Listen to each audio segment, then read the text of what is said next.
HarperCollins presents Much More to Come, Lessons on the Mayhem and Magnificence of Midlife, written and read by Eleanor Mills. To Derek, Alice and Laura, with love and gratitude. Introduction. By the time you reach 50, over half of women have been through at least 5 big life challenges, including divorce, bereavement, redundancy, abuse, bankruptcy, illness, coping with tricky teenagers, or elderly parents falling ill and dying, not to mention our own health issues and menopause. Often, these challenges hit us all at once in a midlife maelstrom, leaving us spluttering and stranded. And because we're a pioneering generation of women, one of the first to reap the benefits of greater equality, there is no guide for how to pick ourselves up and persevere, no map for what our lives could look like from here on. This book provides that map, drawing on inspiring tales of how women have survived and thrived, how they moved into, through and beyond adversity in midlife.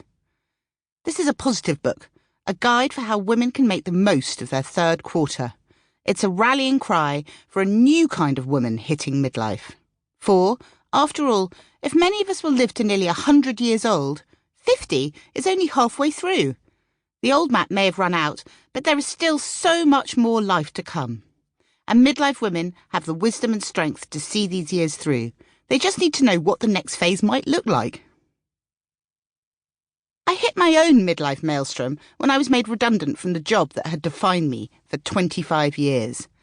I searched in vain for a guide to what came next, for what the next version of me might look like and what I needed to do to find it. The redundancy section of the HMRC website was not what I needed. Nor was scrolling through lists of things to do when you've been fired. I couldn't find anything out there to help me navigate my next chapter. So, for the last number of years, I've been on a journey of discovery. I've pulled myself back up again after a professional whacking through a mixture of hard work, determination, bloody-mindedness, and rage that the world was writing off women like me when we still had so much to offer. I knew, from a decade of being a weekly newspaper columnist on the UK's highest-selling broadsheet, that if I was exercised about something, then other people probably were too. So I set up Noon, a community for women pivoting in midlife, and started gathering stories to inspire other women not to give up. I've always loved the phrase, "you can't be what you can't see." I wanted other women who felt lost and on the scrap heap in midlife to look at Noon and read my story and know that they weren't done. It wasn't over. There was a path to reinvention and a good act to follow. That there is a positive answer to that dreaded question, what next? I like to think of 50 as the age when we finally become the women we always wanted to be. It's why I coined the term queenagers. I wanted to communicate that sense of us coming into our prime, becoming our true selves, a kind of through the pooper and out of the chrysalis period when we spread our wings into our own brave new worlds like midlife butterflies. The word queenager was inspired in part by a woman in one of our Noon focus groups who said, "I feel like a teenager, but in my own house, with good sheets and proper tea." I was also inspired by my frequent trips to Jamaica, where they talk about women as queens, which I love. In my funny old headline writing brain, the two ideas came together and, boom, queenager was born.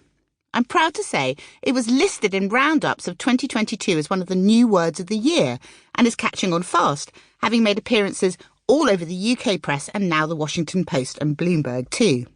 For me, it sums up the experience and transitional nature of this time in a woman's life. That we're in a kind of young-old phase. A bit hormonal, in a period of change, but packing wisdom and dignity.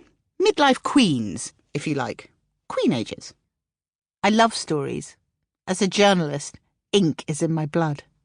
So this book is full of the conversations that have helped shape my transition into a new, happier, more whole version of myself. Accounts gleaned from the community of women in midlife that I've created at Noon, and through my best-selling Substack newsletter, The Queenager, one of the 10 most read globally last year. My audience responds to the optimism of the tales I tell about this transition, these stories of transformation that become the stepping stones to our Sample complete. Ready to continue?